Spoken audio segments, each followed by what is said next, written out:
And hey guys, and welcome back to Living My Birth Chart with Intention, a series where I'm documenting what it's actually like to intentionally live out your birth chart season by season.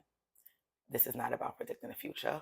This is about me understanding what season I'm in and learning to work with the energies instead of resisting them.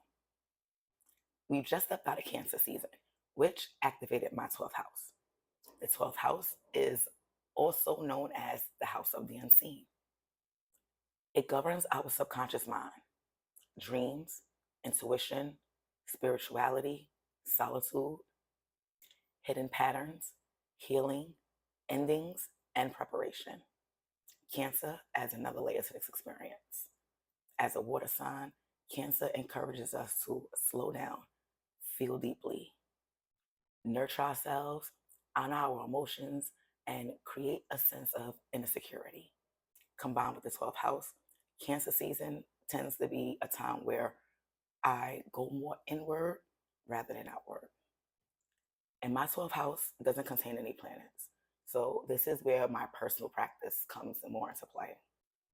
One of the ways I choose to deepen my understanding is to look at the natural placements of the zodiac wheel. Since Pisces is the natural ruler of the 12th house and there are no planets in play in my 12th house, I look to the house that occupies Pisces. And in my chart, that's the 8th house. Now, for me, the 8th and 12th house have always been similar in experiences. Both invite surrender, both ask us to trust transformation, both require us to release something before we're ready to receive what's coming. My 8th house is also really significant because it's home to my Sun, Mercury, and Lilith, and Pisces gang. And whenever Cancer season arrives, I definitely notice the overlapping themes between the two houses in my chart. Deep reflection, transformation, spiritual growth, and the need to let go. Which brings me to the next thing.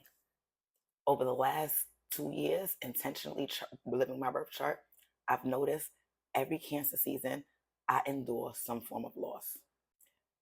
It's not always dramatic, even though this year really was, but sometimes it's letting go of expectation.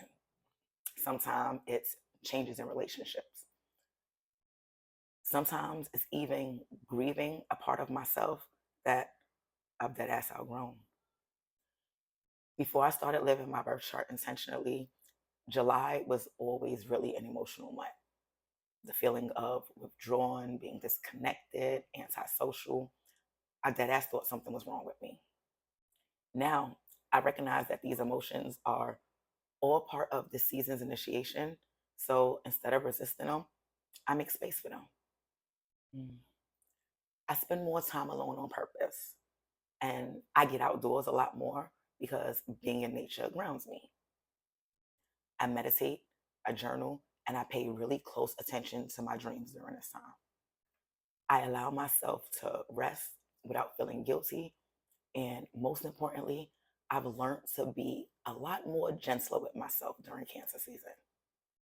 I've also learned how to express my emotions without shutting down. Go me. I understand now that loss is inevitable. So I choose not to panic. And I choose not to go on exploration for some deeper understanding of meaning. I trust that the season is creating space for what's to come next. And I think that's one of the greatest gifts that living my birth chart intentionally has given me. It hasn't taken away my obstacles, it's just given me a better way to navigate through them. Instead of asking, why is this happening to me? I now ask, what is this season preparing me for? I love for you to follow along with me as I document this journey, one house, one season, one lesson at a time. The links are, I'm still working on a landing page, guys. The technical side is always the hard part. So if you would like my Cancer reflection, the journal prompts, the affirmations, all the things that I worked with over the Cancer season to get a better understanding of where I was energetically and emotionally, you can DM me or drop the word follow in the comments and I'll DM you. We'll figure it out from there. Okay, until the next episode, happy Leo season, Leo gang, bang, bang. First house is activated, birth chart reset. But we're going to talk about that in the next video. So until then, continue to live intentionally, guys. Later.